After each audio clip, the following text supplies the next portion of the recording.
Buenas tardes, sean ustedes bienvenidos a esta ceremonia virtual para la inauguración de la sala especializada en Derechos Humanos en el Centro Universitario del Sur.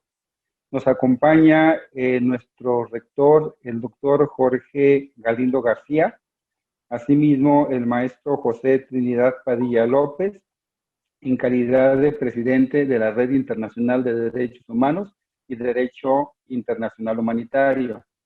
Asimismo, se encuentra entre nosotros el doctor José Alejandro Juárez González, director de la División de Ciencias Sociales y Humanidades de este centro universitario. Está con nosotros también la doctora Evangelina Lozano Montes de Oca, jefa del Departamento de Ciencias Sociales, el doctor Marcos Pablo Moloesne Gruer, nuestro conferencista en esta primera sesión. También nos acompaña el maestro Mario Esparza Zamora, el maestro José Guadalupe González, presidente de MAVA México, la maestra Carmen Salazar Rodríguez, la maestra Janet Carrillo y el maestro Carlos José Martínez. Le pediría ahora al maestro José Alejandro Juárez González que nos diera unas palabras para exponer los motivos de este evento. Muchas gracias, muy buenas tardes, tengan todos ustedes bienvenidos a esta apertura, esta inauguración de la sala especial sobre derechos humanos y agradecemos a la Red Internacional que nos haya hecho el honor de su apoyo para poder materializar esta propuesta de trabajo. Asimismo a nuestro rector del Centro Universitario del Sur, el doctor Jorge Galindo, por las facilidades que nos han brindado. Quiero comentarles que esta actividad es una actividad que va más allá de una sala. Nosotros hemos identificado como una gran oportunidad y un nicho de trabajo fundamental el transitar hacia que la comunidad conozca las características, las bondades que nos ofrece el defender los derechos humanos y estamos trabajando fuertemente en una serie de acciones de trabajo que nos van a llevar a consolidar esta sala, nuestra participación en la red. Tenemos desde la propuesta de posgrado relacionado con los derechos humanos hasta una serie de líneas de generación y aplicación del conocimiento en el área precisamente de los derechos, no solamente universitarios, sino a los derechos humanos, qué tan vapuleados han sido en esta era que estamos viviendo. Yo quisiera pedirle a la doctora Evangelina Lozano puntualizar un poco más esta pretensión que tenemos desde la división a mi cargo, así como del Departamento de Ciencias Sociales. Doctora, si nos haces favor. Sí, muchas gracias. Pues esto es parte de un proyecto integral que hemos estado realizando con la Red Internacional de Derechos Humanos y Derecho Internacional Humanitario a fin de poder permear en la sociedad en general la cultura de los derechos humanos entre las autoridades, entre las distintas entidades y además en el mundo académico, por supuesto, y con nuestros estudiantes como un eje transversal que pretendemos forme parte de nuestra cultura y de nuestra vida. Consideramos que es un espacio académico, pero además un buen motivo para poder vincular todos los proyectos que tenemos en relación con la promoción y defensa de los derechos humanos y con fomentar e impulsar una cultura de la paz. Además, vamos a contar también con las actividades propias de la Defensoría de Derechos Universitarios, que también está trabajando muy fuerte en este sentido. Y bueno, consideramos que estamos con esta inauguración iniciando una nueva etapa. Muchas gracias.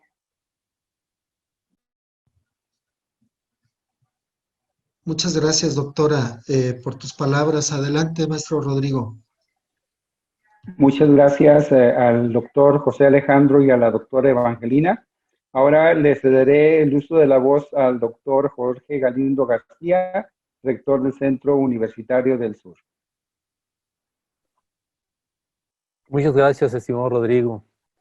Bien, es para mí un gusto y un placer saludar a los grandes amigos que nos ha tocado coincidir en algunos congresos internacionales que han organizado precisamente esta Red Internacional de Derechos Humanitarios. Y para mí es un placer estar nuevamente con ustedes. Bueno, empezaré diciéndole que tengan muy buenas tardes a todos los invitados que están directamente en este espacio virtual. Y es para mí un honor celebrar este acto de inauguración de la sala especializada en derechos humanos en la Biblioteca Hugo Gutiérrez Vega de este Centro Universitario del Sur. Me gustaría iniciar haciendo un breve recordatorio acerca de las actividades más importantes que han realizado esta Red Internacional de Derechos Humanos y de Derecho Internacional Humanitario.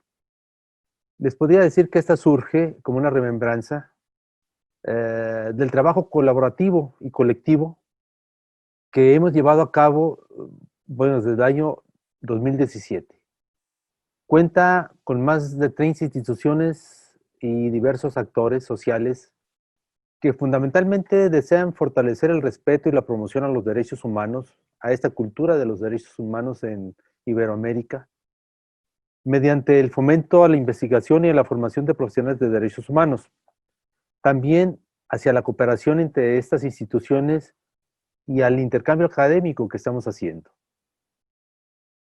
Así también como a la educación en los derechos humanos en la sociedad, la cual es encabezada fundamentalmente por este distinguido y buen amigo universitario, el licenciado Trinidad Padilla López. ¿Qué les puedo decir? Bueno, que concretamos un sueño anhelado por nuestra comunidad universitaria del CUSUR. Este sueño inició hace algunos meses con unos diálogos que tuvimos entre la doctora Evangelina Lozano, el director de la División Alejandro Juárez y otras personas de la misma red para que nuestra comunidad universitaria tuviera un espacio. Con esta acción renovamos nuestra voluntad de ser un centro universitario impulsor de las actividades que favorecen la producción de los derechos humanos y la cultura de los mismos.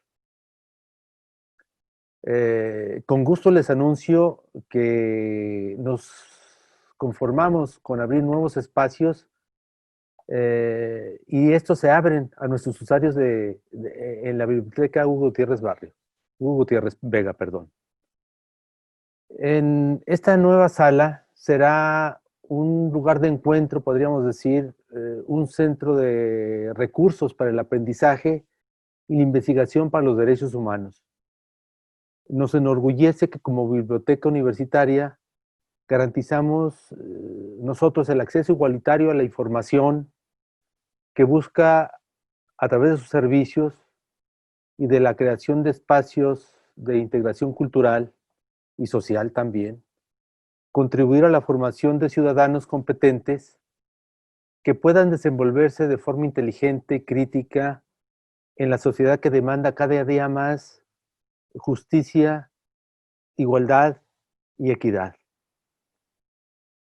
No me quiero extender mucho, yo quisiera agradecer la labor y el esfuerzo que han realizado el director de la División de Ciencias Sociales y Humanidades, el buen amigo y doctor Alejandro Juárez, así como también por mi distinguida amiga y fraterna, la jefa del Departamento de Ciencias Sociales, la doctora Evangelina Lozano, asimismo por el personal de la biblioteca que contribuyó con estos espacios para que se hiciera realidad este sueño.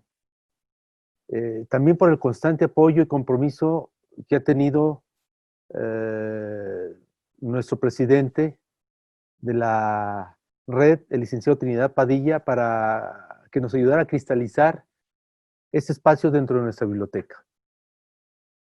A todos los que pensaron, también imaginaron y construyeron este proyecto como aporte al saber, lo podríamos decir como un legado a nuestras futuras generaciones. Con esto termino y yo les deseo mucho éxito y muchas gracias por su atención. Gracias, Rodrigo.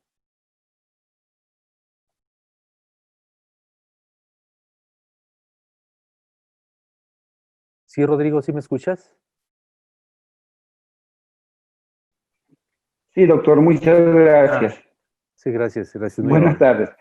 A continuación, haremos la exposición de la sala especializada en derechos humanos por parte del Centro Universitario del Sur.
Le pido la palabra al maestro José Trinidad Padilla López, presidente de la Red Internacional de Derechos Humanos y Derecho Internacional Humanitario, para que nos dé unas palabras y conjuntamente con el doctor Jorge Galindo García, corten de manera simbólica el listón que da por inaugurado los trabajos de la sala especializada en derechos humanos del Centro Universitario del Sur. Maestro Trino, por favor. Sí, muchas gracias. Bueno, quiero, en primer lugar, a ver, dice que tengo que quitar el micrófono. Ya, ¿sí se me escucha? Sí. Sí. Muy bien. Bueno, quiero agradecer al doctor Jorge Galindo, principalmente, por la invitación para que los acompañe en esta inauguración virtual de lo que es una sala nada virtual y muy bonita, por cierto, si vemos allí en el video que acabamos de ver, de la sala especializada en derechos humanos de la Biblioteca Hugo Gutiérrez Vega del Centro Universitario del Sur. Decía en su proclama del preámbulo de la Declaración Universal de los Derechos de 1948, se asienta la siguiente cita. Es un ideal común, dice, que todos los pueblos y naciones deben esforzarse a fin de que tanto los individuos como las instituciones, inspirándose en la Declaración Universal de los Derechos Humanos, promuevan, mediante la enseñanza y la educación, el respeto a estos derechos y libertades. Así lo proclama en su preámbulo la Declaración Universal de los Derechos de 1948.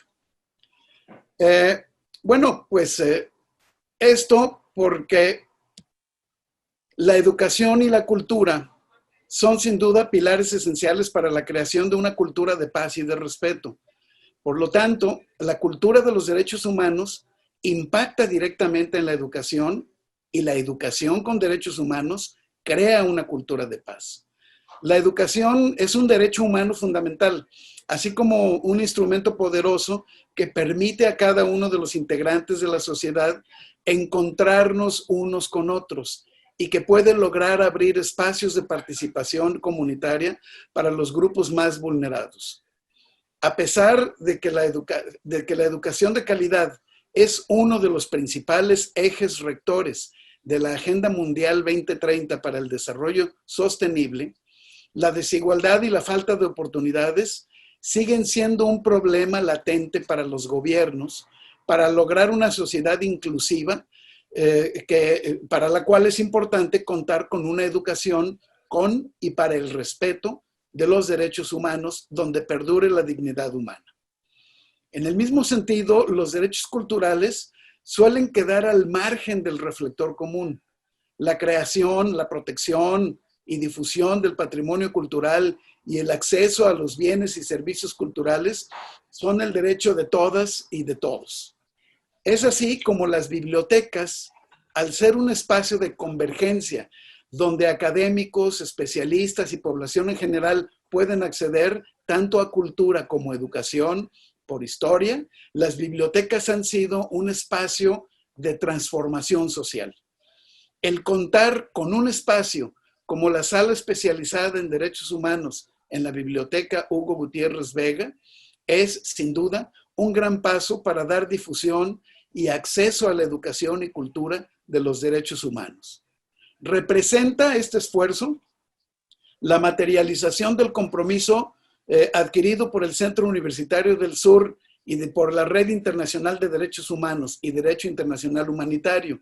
Esta es una oportunidad para que a través de la lectura generemos nuevas herramientas que puedan impactar en la vida de la comunidad académica y de la sociedad en general. Este año 2020 será mencionado durante mucho tiempo por nuestros hijos, quizá incluso por nuestros nietos y por varias generaciones más.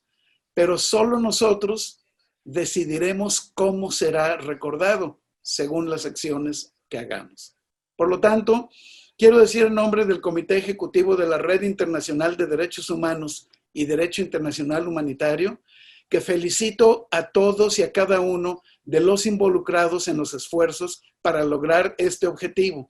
En particular, al jefe de esa institución académica, al jefe de esta comunidad educativa del Centro Universitario del Sur, el señor rector Jorge Galindo García, y desde luego reconocer la labor del jefe de la División de Estudios Sociales, el doctor Alejandro Juárez, de Evangelina Lozano, de Janet Carrillo, Carmen Salazar, de la Red Internacional de Derechos Humanos y Derecho Internacional Humanitario, a nuestro ponente estrella de hoy, Marcos Pablo Molesnik, y también desde luego a nuestro jefe de ceremonias el día de hoy, el doctor Rodrigo Cano. A todos ustedes, sé que han estado trabajando mucho para hacer posible la inauguración de este espacio modesto, pero muy, muy, muy significativo para quienes estamos muy interesados en que se difundan la cultura de la paz y de los derechos humanos.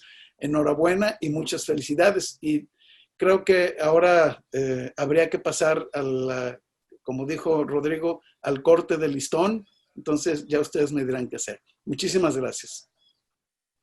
Muchas gracias, maestro Trino. De manera simbólica, les pediríamos al doctor Jorge Galindo García y al maestro José Trinidad Padilla López que declaren formalmente inaugurados los trabajos de la Sala Especializada en Derechos Humanos. Bien, antes que nada me gustaría cederle esta responsabilidad y esta distinción que nos hiciera el favor, el licenciado Trinidad Padilla López, de hacerlo usted, por favor.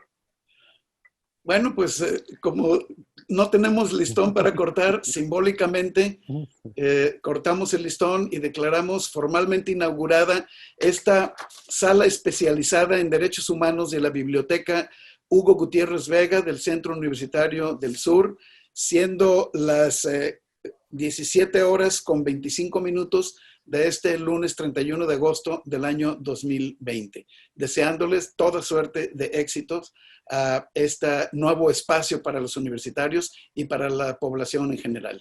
Enhorabuena y muchas felicidades. Muchas gracias.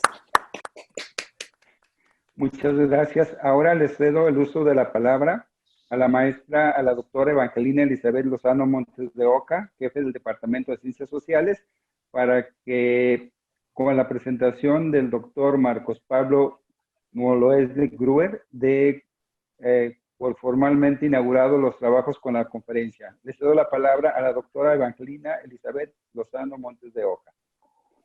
Muchas gracias, maestro Rodrigo. Antes que nada, darles también es muy grato ver a los compañeros de la Red Internacional de Derechos Humanos y Derecho Internacional Humanitario.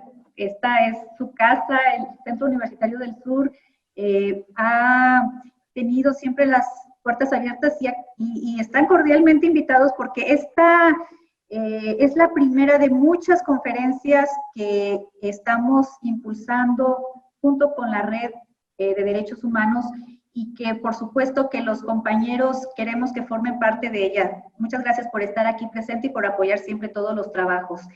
Y bien, como comentábamos, esto inició con esta conferencia, pero será una conferencia de manera mensual, mientras la situación de salud esté presente todavía el COVID-19, los problemas de salud. Vamos a tener estas sesiones de manera virtual para cuidar la salud de todos.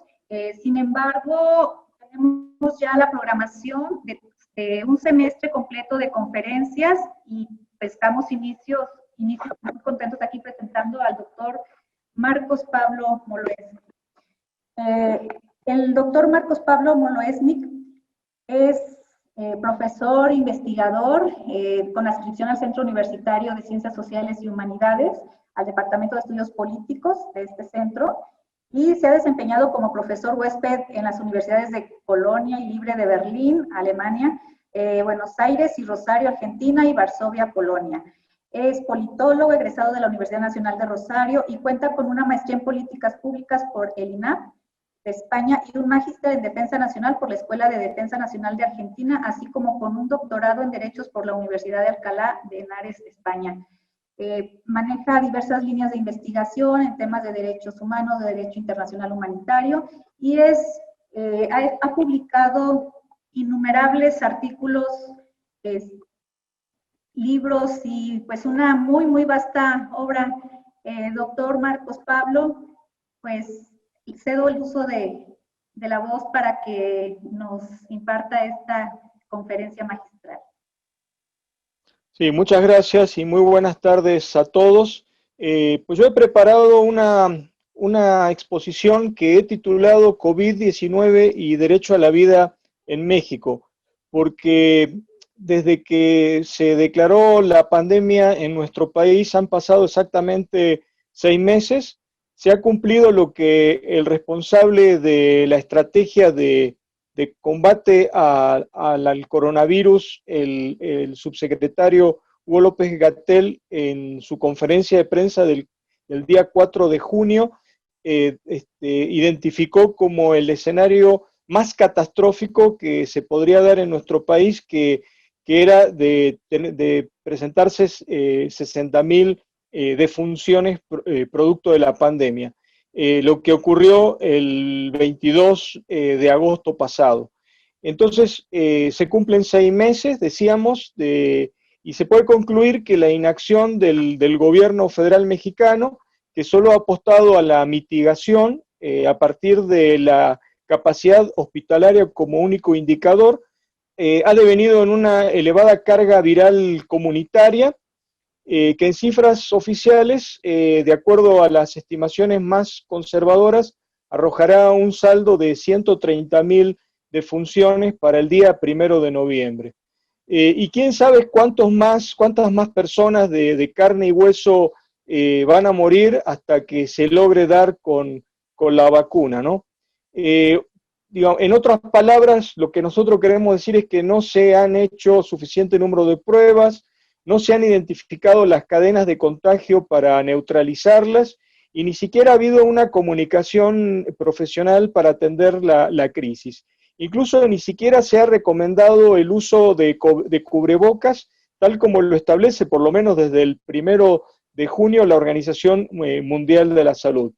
Cuando esta crisis humanitaria pase, llegará el momento de rendición de cuentas, pero mientras tanto, lamentablemente, seguirán muriendo personas de carne y hueso, y esto es imperdonable porque en México nada se hizo para evitarlo. Entonces, bueno, a partir de esta introducción, yo quisiera hacer algunas reflexiones y para ello intentaré dar respuesta a tres preguntas que a su vez darán lugar a tres grandes bloques temáticos en los cuales he dividido mi exposición. La primera pregunta sería, ¿nos encontramos ante un escenario verdaderamente catastrófico en México como el que decíamos anunció en su conferencia el 4 de junio el doctor Hugo López-Gatell? La segunda pregunta sería, ¿cómo interpretar la declaración de luto por un mes por las víctimas del coronavirus en nuestro país? Puesto que ustedes, como ustedes bien sabrán, en el diario oficial de la Federación se decretó un luto de un mes, eso lo vamos a ver con mayor detalle. Y bueno, y finalmente nos vamos a preguntar qué es el derecho a la vida y cómo se vincula con la pandemia que nos azota. Entonces, digamos, para dar respuesta a la primera pregunta de si verdaderamente estamos o nos encontramos frente a una catástrofe, tenemos que retrotraernos y reconocer que el día 22 de agosto fue cuando México superó las 60.000 defunciones como consecuencia del coronavirus. También quiero aclarar que estos son cifras oficiales, porque, digamos, los grandes epidemiólogos coinciden en señalar que, a estas cifras oficiales habría que multiplicarla por un factor de 3.8 para conocer el número real de defunciones. ¿Por qué? Porque existe lo que se denomina el exceso de muertes, que es la comparación de las personas que han fallecido en México en los últimos 6 meses con el mismo periodo de tiempo del año anterior, y como hay una diferencia muy grande, se parte del reconocimiento de que la mayoría de estas víctimas fueron por el coronavirus, ¿no? Entonces, decíamos nosotros que López-Gatell identificaba este escenario como muy catastrófico, suponemos que para una planeación, ¿no? Porque cuando se presenta una epidemia, lo que se hace es construir diferentes escenarios, porque esto implica tener listas las diferentes capacidades hospitalarias, el personal médico, el número de ventiladores, etcétera, ¿no? Los insumos necesarios. Pero entonces la pregunta que nos podemos hacer es, bueno, si ya superamos esto que él definió claramente como un escenario muy catastrófico, ¿qué sigue? Porque, digamos, al día de hoy, por ejemplo, IGEA, que es una asociación civil, nos presenta en cifras oficiales, ellos se basan en los informes de las Secretarías de Salud de las entidades federativas, un total de cerca de 68.000 fallecidos. Es decir, hay un spread diferencial de 3.500 muertos entre las cifras oficiales que presenta la Secretaría de Salud Federal y esta página que yo recomiendo mucho, que se conoce como IGEA. Aunque ellos también presentan las estimaciones con el factor de 3.8 al que hacíamos referencia. Si nosotros consultamos el diccionario de la Real Academia Española, se define catástrofe como un suceso que produce gran destrucción o daño. Incluso en el año 1940, en Jerusalén, el Comité de Ayuda a los Judíos Polacos acuñó un término en hebreo que es Shoah, que es como se conoce también al Holocausto de la Segunda Conflagración Mundial, que por cierto, este año se cumplieron o se conmemoraron en mayo el 75 aniversario de la finalización de lo que por lejos fue el más letal de los conflictos armados en la historia de la humanidad, que arrojó aproximadamente 60 millones de muertos y desaparecidos. Entonces, para no perder de vista, catástrofe significa suceso que produce gran destrucción y daño. Y efectivamente nos encontramos ante la peor crisis desde la Segunda Guerra Mundial, la peor crisis de la humanidad, y todas las estimaciones es que esto probablemente se va a prolongar por lo menos para los próximos 18 meses, hasta dar con la vacuna. Hay diferentes intentos, pero considero que no hay que ser tan optimista con respecto a la vacuna. Seguramente va a llevar mucho más tiempo de lo que muchos anuncian, por ejemplo, la desarrollada por la Universidad de Oxford, y bueno, de ahí que se estime un escenario a futuro que yo diría de carácter inercial, debido a que la inmunidad colectiva o de rebaño, entre comillas, como se conoce, solo se podrá lograr cuando efectivamente se tenga una vacuna, y mientras tanto van a seguir falleciendo personas de no adoptarse medidas preventivas de contención y de control. Y siguiendo a la doctora Jiménez Faibi, que es la directora del Laboratorio de Genética de la Universidad Nacional Autónoma de México, la UNAM, ella textualmente nos dice: el virus no desaparecerá espontáneamente, no va a desaparecer por arte de magia, mientras no exista una vacuna ni un tratamiento. Ahora bien, yo quisiera cerrar este primer bloque preguntando lo siguiente: ¿qué puede ser más importante en la agenda pública que salvar vidas humanas? O dicho en otras palabras, nos encontramos ante una situación de anormalidad, de excepcionalidad, que impondría un esfuerzo concentrado que lejos está de darlo el gobierno federal mexicano, cuyas prioridades, como se tratará de demostrar a lo largo de estas reflexiones, no pasan precisamente por preservar el derecho a la vida. Entonces, el segundo bloque, que yo he titulado Significado del luto decretado por el gobierno, porque el día 14 de agosto, el presidente Andrés Manuel López Obrador emitió un decreto que se publicó en el Diario Oficial de la Federación, en cuya virtud se declara un duelo nacional por 30 días por los decesos de personas en México a causa de la enfermedad generada por el coronavirus. Porque en sus propias palabras, desgraciadamente, no se pueden ocultar los fallecidos. Entonces estamos hablando de una declaración de duelo nacional de 30 días que se establece en el periodo comprendido entre el 13 de agosto y el 11 de septiembre del año 2020. Y bueno, a mí esto me llama la atención porque yo no he escuchado ni he leído ninguna crítica sobre esta declaratoria de luto en México, porque la pregunta que nos podemos formular sería: ¿cómo es posible que se declare duelo nacional cuando la pandemia todavía no ha terminado? Es decir, lo que queremos transmitir de alguna manera es que el duelo se declara una vez que finaliza el trágico evento y no durante el desarrollo del mismo. Esta decisión al más alto nivel de conducción política, desde el titular del Poder Ejecutivo de la Federación, desde mi particular punto de vista, es a la vez un despropósito y una falta de respeto a los que murieron y morirán, porque a partir del 12 de septiembre no se detendrán las defunciones, de acuerdo con cualquier proyección consultada. O sea, daría la impresión de que el 11 de septiembre, ya a partir del 12 de septiembre entraríamos, por utilizar un término oficial, a una nueva normalidad en la cual ya estaríamos frente a una vacuna que permitiría obtener superar, digamos, esta pandemia, y el caso no es así. Y bueno, esto se explica porque desde que se presentó el primer caso de COVID-19, el gobierno federal se ha caracterizado por minimizar su peso y efectos. Incluso fíjense qué interesante, está documentada una reunión del gabinete legal ampliado en Palacio Nacional, precisamente estuvo presidida por el propio titular del Poder Ejecutivo, Andrés Manuel López Obrador. Esta reunión se llevó a cabo el día 19 de marzo y estuvo presente el equipo coordinador de la estrategia contra la pandemia, encabezado por el doctor Hugo López-Gatell, quien Y este equipo identificó el coronavirus, fíjense ustedes, como una enfermedad estacional, como la influenza, que prácticamente desaparecería con la llegada del verano, que descendería a nivel de contagio en agosto, con un máximo de duración de 20 semanas.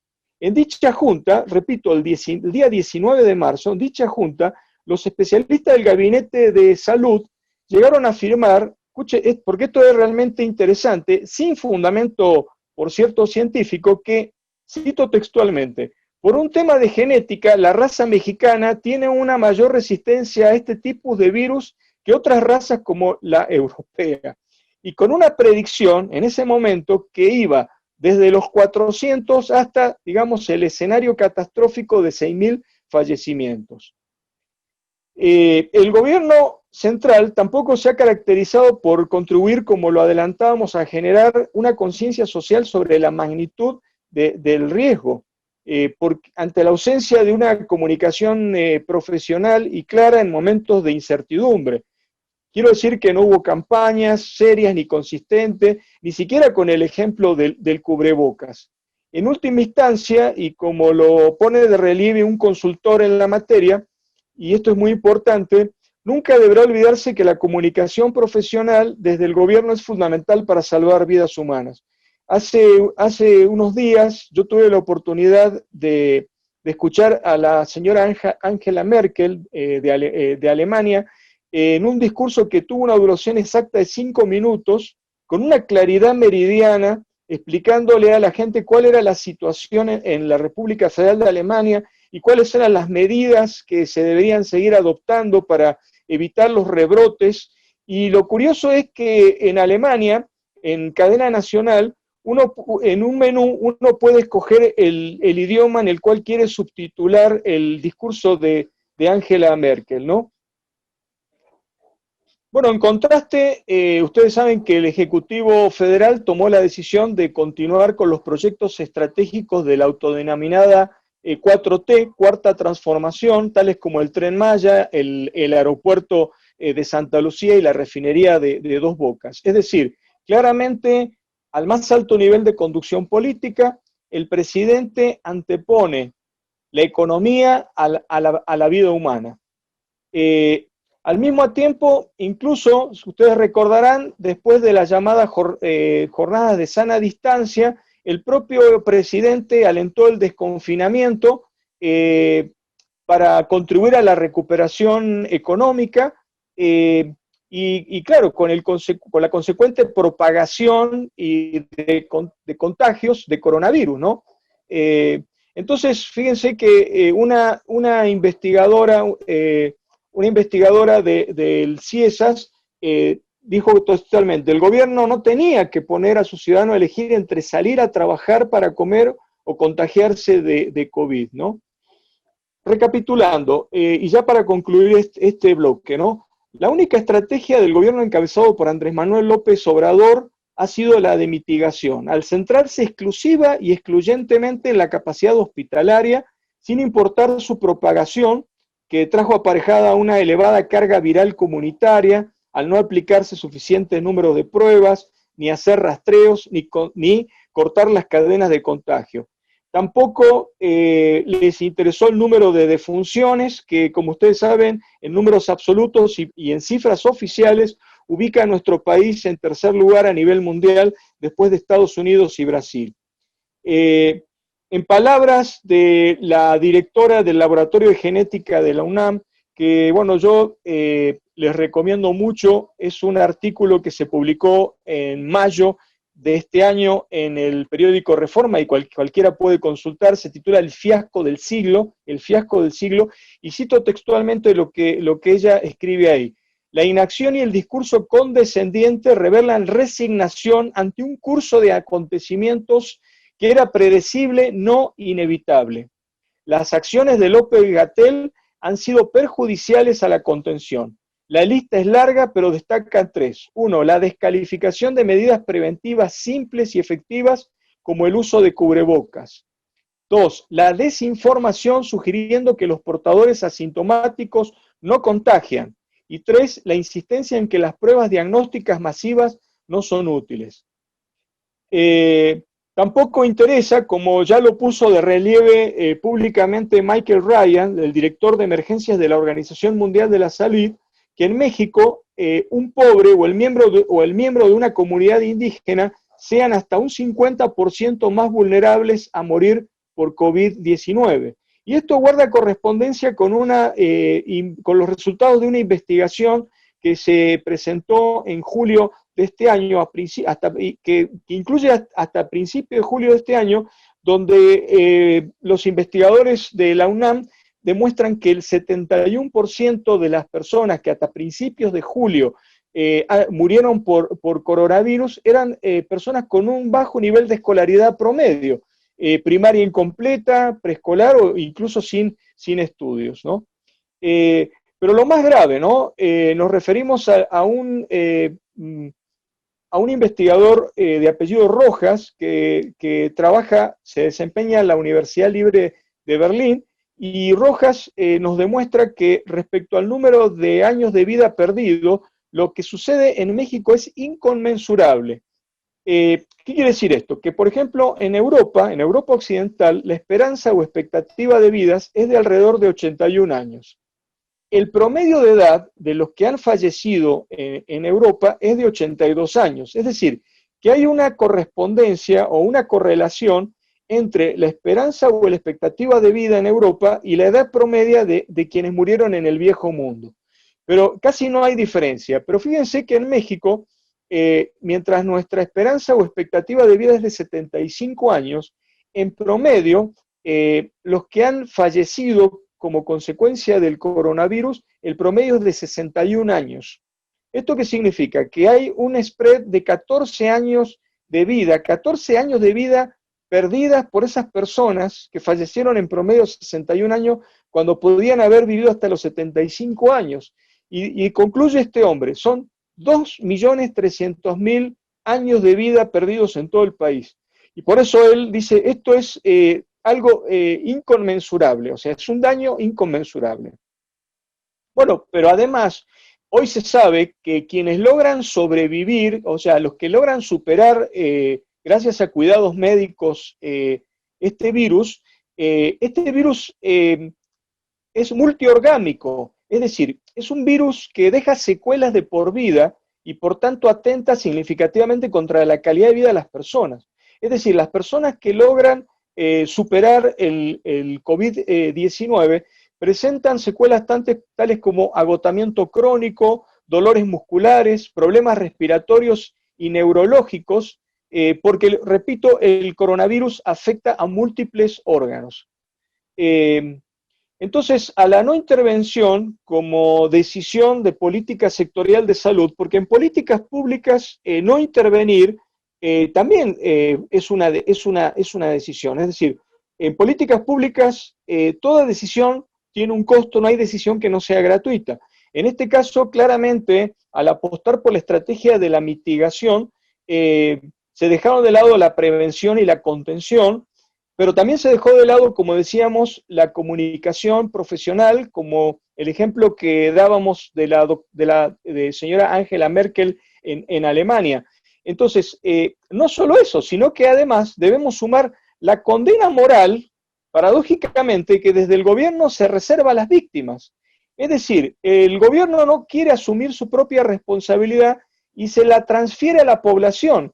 Y dice, los que murieron son culpables por sus pésimos hábitos alimenticios, es decir, lo que se conoce como las comorbilidades. Pero la gente no muere por ser diabética o por comer papitas o gansitos. La gente muere por COVID-19, porque no usa tapabocas, porque no respeta el distanciamiento social, porque no se han hecho pruebas a los asintomáticos, porque no se han identificado, no se han detectado las cadenas de contagio para cortarlas, porque se nos ha hecho un confinamiento selectivo, que son medidas básicas recomendadas por la Organización Mundial de la Salud.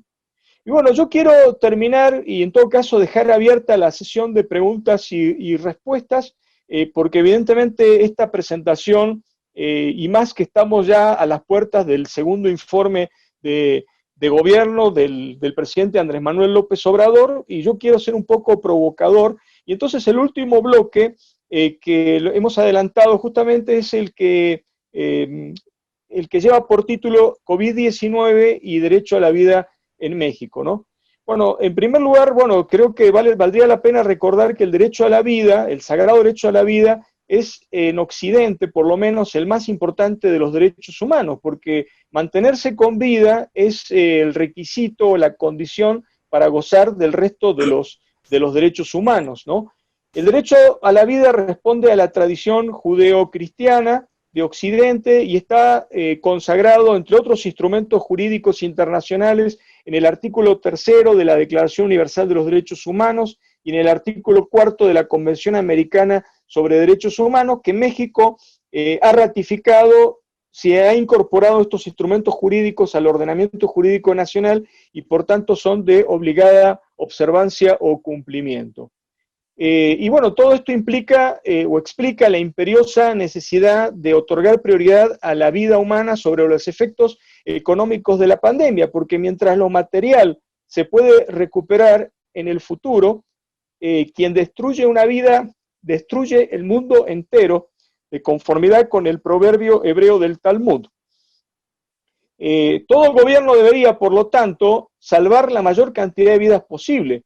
Y esto lamentablemente no ocurre en México, ya que, como lo adelantábamos para el 30 de agosto, es decir, para el día de ayer, y hasta, bueno, hoy ustedes saben, en un momento más serán las nuevas estadísticas, la asociación civil que se llama IGEA, es I latina GEA, que yo recomiendo, creo que es lo más serio que tenemos en México. El IGEA reconoce 67.777 defunciones, esto en cifras oficiales, aunque fíjense ustedes, la estimación, digamos, de fallecidos a esa fecha es de 240.893 personas. Esos son los muertos reales que tenemos en México, porque hay que ajustar el exceso de muertes por el factor de 3.8, y en esto coinciden la totalidad de los epidemiólogos serios que se han ocupado de dar seguimiento al caso de México. Y tal parece entonces que el gobierno de México, el gobierno federal, le apuesta a lo que se conoce como la inmunidad comunitaria o inmunidad de rebaño, ¿no? Que es una estrategia fallida a la cual también aspiraron Suecia y Reino Unido y que tuvieron que rectificar su estrategia porque se dieron cuenta que era inaceptable el número de muertos que se les estaba acumulando, ¿no? Esto, digamos, descansa en una selección natural de los más fuertes, en la supervivencia del más fuerte, una especie de darwinismo social.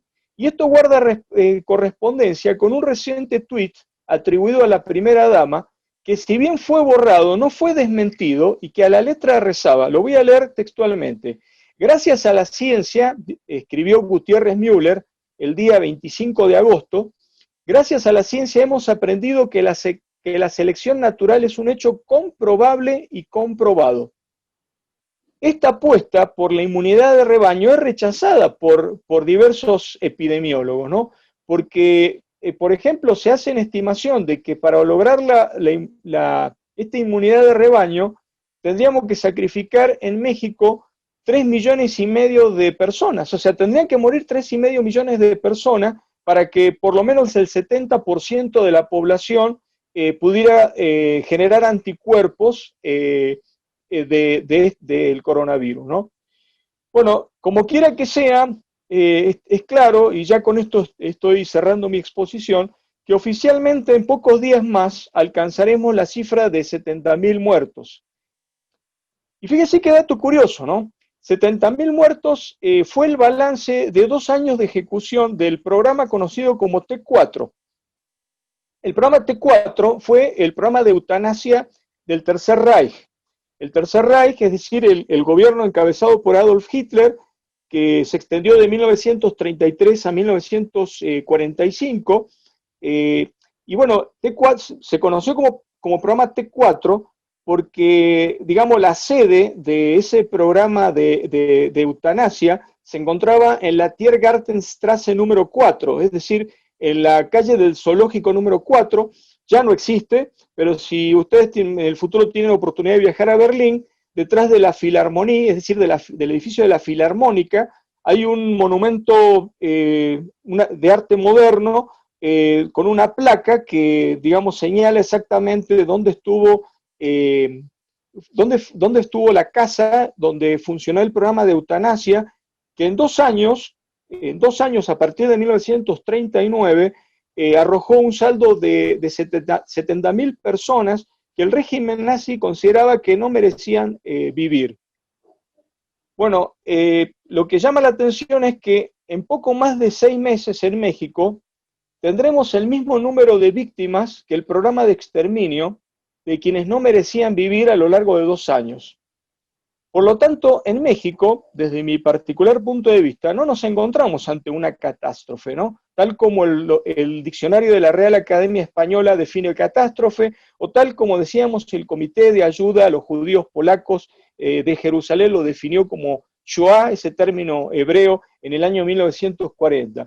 Sino que nos encontramos ante un holocausto, porque el significado de holocausto es sacrificio voluntario en homenaje a Dios. Ahora se encuentra, entonces, ahora sí se comprende el significado que para Andrés Manuel López Obrador tiene el coronavirus cuando dijo en una de sus clásicas conferencias: esto nos vino como anillo al dedo para afianzar el propósito de la transformación. Se trata, en síntesis, de la indiferencia de un gobierno que es mero espectador de la tragedia, lo que puede traducirse así: 4T es sinónimo de T4. Dicho en otras palabras, y con esto finalizo, una versión contemporánea de la eutanasia destinada a los sectores sociales más débiles y vulnerables de la raza mexicana. Por su atención, muchas gracias. Agradecemos al doctor Marcos Pablo Moloesnik Bruer, investigador SNIDOS del Centro de la Universidad de Guadalajara, adscrito al Centro Universitario de Ciencias Sociales y Humanidades, por esta conferencia magistral COVID-19 y Derecho a la Vida en México.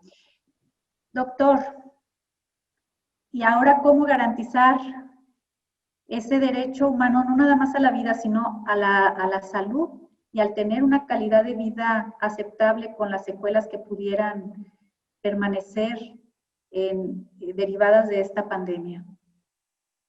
Bueno, mira, yo creo que va a ser muy difícil, porque el problema es que como no se han hecho suficientes pruebas, de hecho México es el país de la Organización para la Cooperación y el Desarrollo Económico, incluso es el país en América Latina, junto con otros países que ni siquiera vale la pena mencionar, que ha hecho el menor número de pruebas. Por lo tanto, no conocemos la magnitud del coronavirus en nuestro país.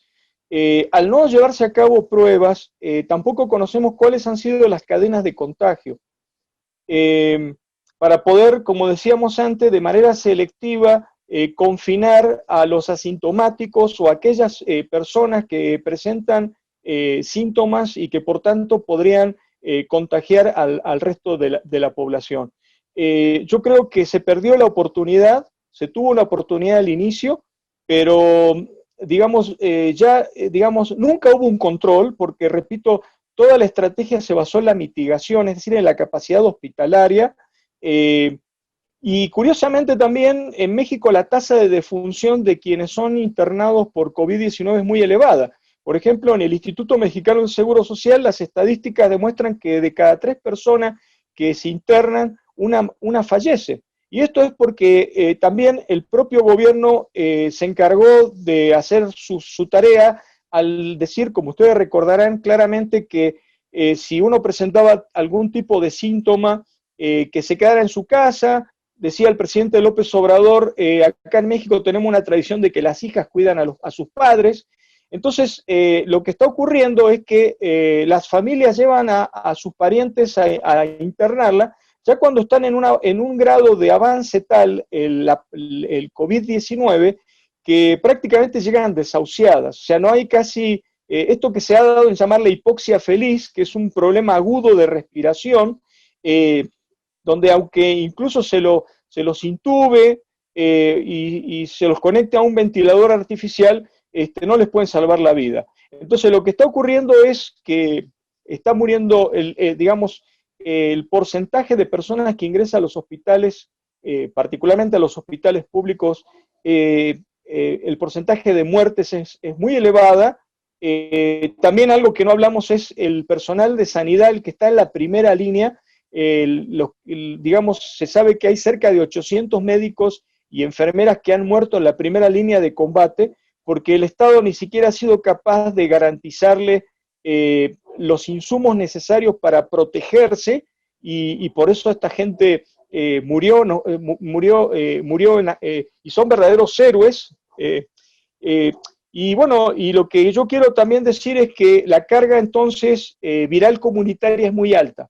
Es muy alta, ya no, o sea, no conocemos la magnitud del problema, no podemos hacer aislamientos o confinamientos selectivos, y bueno, también quiero, otro dato no menor, es que mucha gente no va a los hospitales, porque, digamos, se ha corrido la voz, por decirlo de manera, por utilizar un término popular, de que la probabilidad de que llegues a un hospital y que mueras por COVID-19 es muy alta.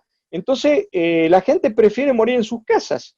Por eso es que tampoco hay un problema con los hospitales, ¿no? Porque tampoco es que haya mucha demanda, y los que llegan, repetimos, ya llegan prácticamente en una etapa final. Entonces, bueno, la verdad es que en México el derecho a la salud es un derecho humano, hay que recordar, de segunda generación, que se corresponde además con la Constitución de Querétaro, con el trabajo del constituyente del 5 de febrero de 1917. Tenemos que recordar que la Constitución de 1917 fue la primera del movimiento conocido como el constitucionalismo social. 2 años después, en 1919, le siguió la Constitución de Weimar en Alemania. Y bueno, en la Constitución de 1917 se consagraban algunas características de lo que se conoce como los derechos humanos de segunda generación. Una de ellas es el derecho a la salud, que lamentablemente México no lo puede garantizar, pero no solamente por esta situación de crisis producto de la pandemia del coronavirus, sino porque el presupuesto destinado a salud está muy por debajo de lo que recomienda la Organización Mundial de la Salud en cuanto a porcentaje del Producto Interno Bruto, es decir, de la riqueza nacional. También hay que recordar que el año pasado hubo una reducción del presupuesto en salud, que bueno, se mantuvo este año. Además, hubo una transición también muy difícil que no ayudó. Por ejemplo, la desaparición del Seguro Popular fue un golpe muy duro también para el sistema de salud. También hay que recordar que el año pasado fueron despedidos 10.000 médicos y enfermeros, y por eso también tenemos un déficit del personal de salud. Y bueno, el derecho a la vida, como decíamos, digo, para tratar de cerrar la respuesta a esta pregunta, pues es el más sagrado de los derechos, ¿no? Por eso en los códigos penales el homicidio doloso, el homicidio intencional, en general en los códigos penales es el que está más sancionado, ¿no? Perder la vida es irreversible, y es la condición para el goce del resto de los derechos humanos. Muchas gracias. Tenemos varios comentarios y varias preguntas de la audiencia. ¿Cómo podemos visualizar las intervenciones que se han realizado, o cómo podemos valorar las intervenciones que se han realizado en este caso desde nuestra institución, desde la Universidad de Guadalajara? Consideramos que ha habido mayor acercamiento con la autoridad estatal, sobre todo que ha habido una sincronización en las acciones.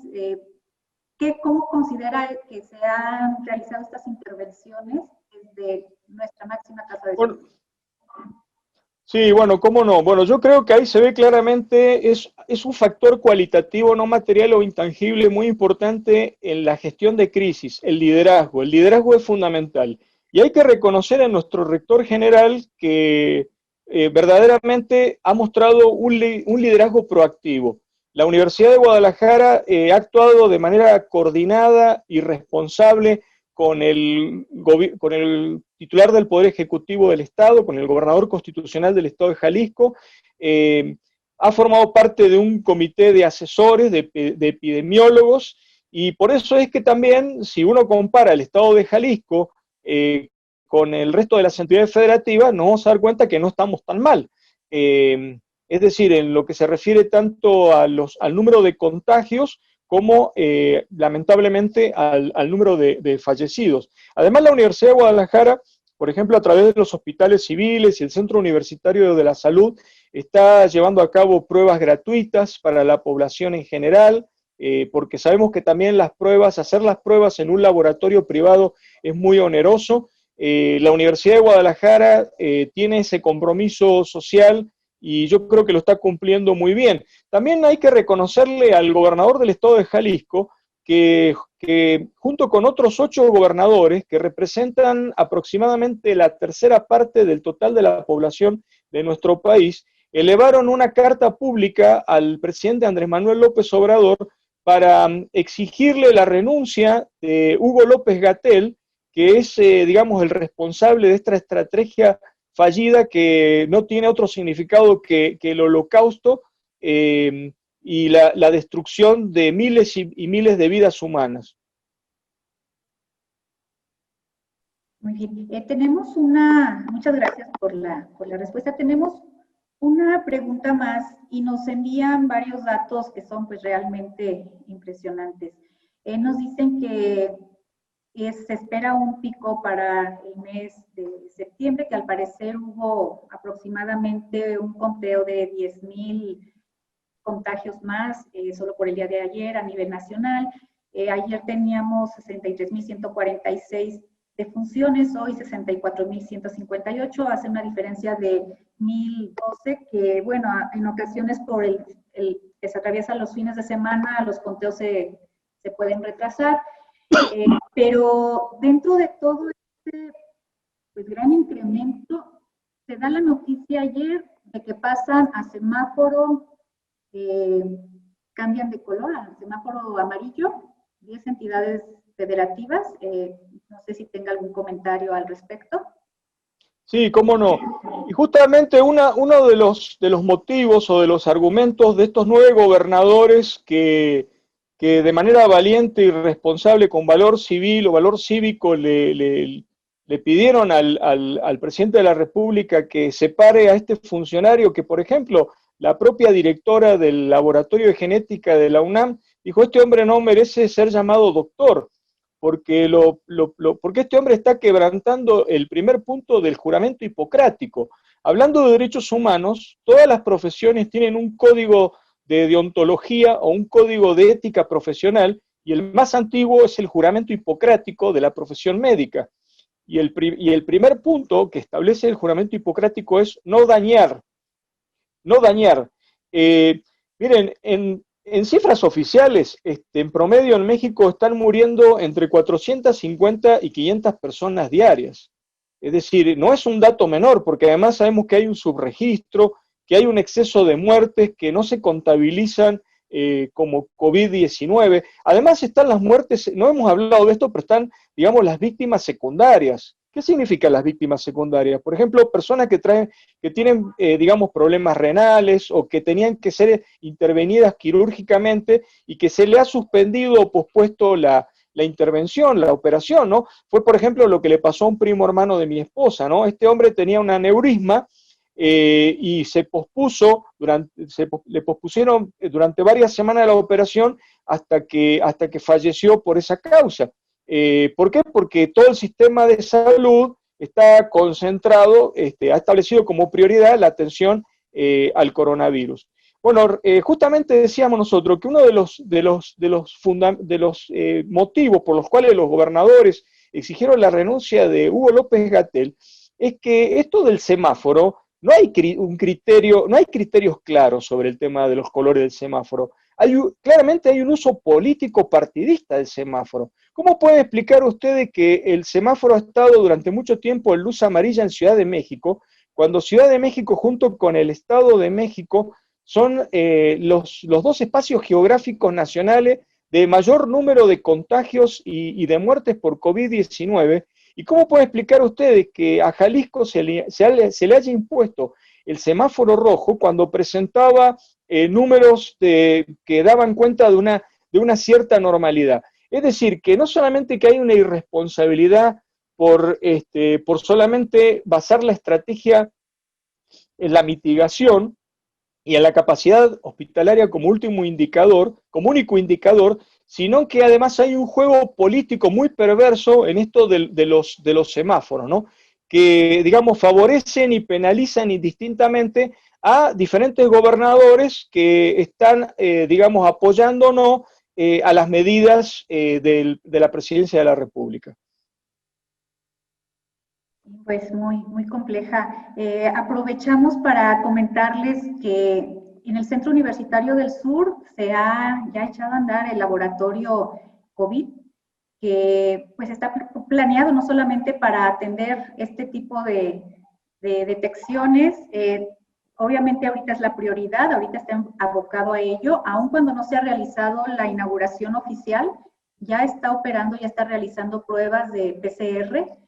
Y bueno, pues tratando de colaborar en esta causa en lo que está a nuestro alcance.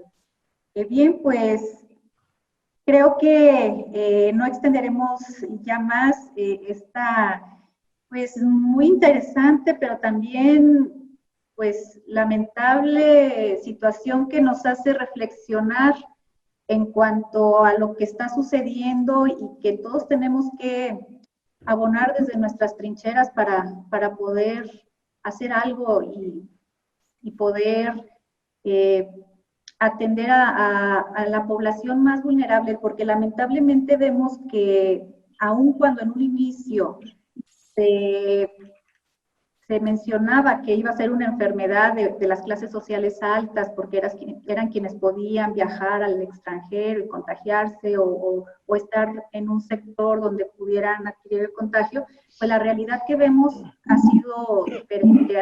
Los sectores más vulnerables siguen siendo más golpeados, sin acceso a los servicios muchas veces de salud o con el miedo de ingresar a ellos por la situación que ya comentaba. Y pues lamentablemente es una realidad que tenemos que atender y que tenemos que seguir analizando. Y pues ahora sí que muchísimas gracias, doctor Marcos. Pablo, unas últimas palabras, por favor.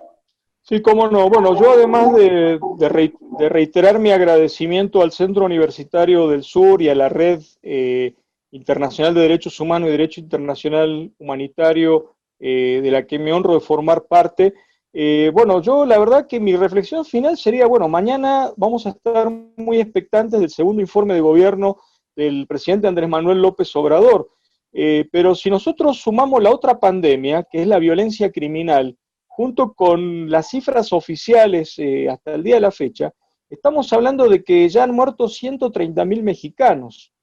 Es decir, ya el COVID-19 ha superado a la violencia homicida, particularmente producto del accionar del crimen organizado, pero la sumatoria digamos, de estas dos causas, estamos hablando de poco más de 130.000 personas de carne y hueso.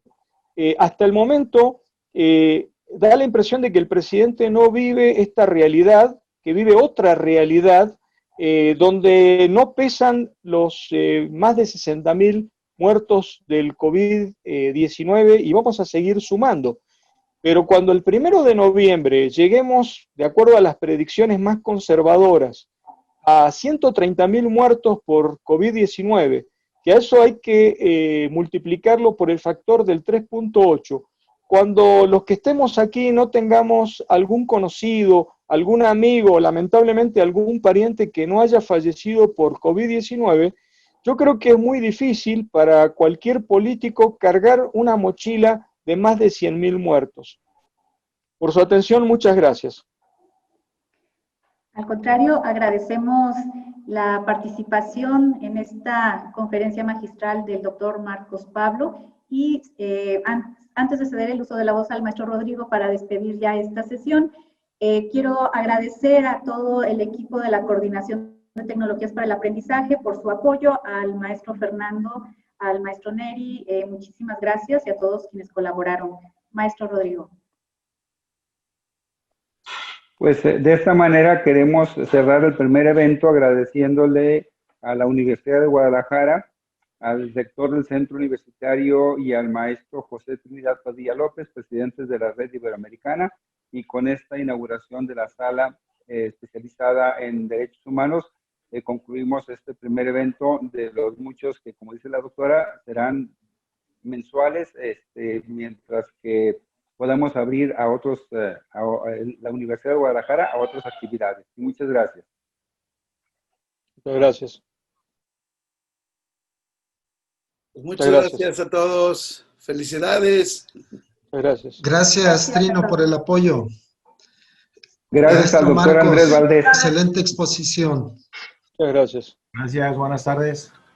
Gracias también a Mario, por cierto.